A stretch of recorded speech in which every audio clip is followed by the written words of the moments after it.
गर कभी मेरी याद आए तो चांद रातों की दिलगीर रोशनी में किसी सितारे को देख लेना।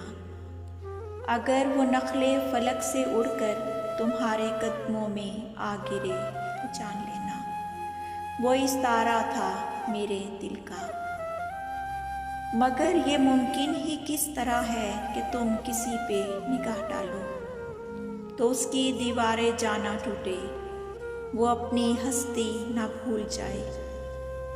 गर कभी मेरी याद आए, गुरेज करती हुई हवा की लहरों पे हाथ रखना। मैं खुशबुओं में तुम्हें मिलूँगा, मुझे गुलाबों की पत्तियों में तलाश करना।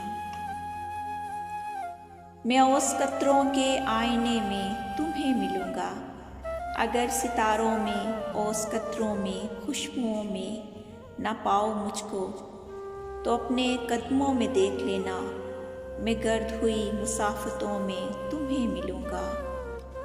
कहीं ये रोशन चराग देखो तो जान लेना कि हर पतंगे के साथ मैं भी सुलग चुका हूँ। तुम अपने हाथों से इन पतंगों की खाक दरिया में डाल देना। मैं खाक बनकर समंदर में सफ़र करूँगा।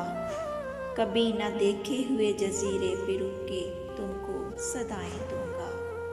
समंदरों के सफ़र पे निकलो तो उस जजीरे पर कभी उतरना, अगर कभी मेरी याद आए।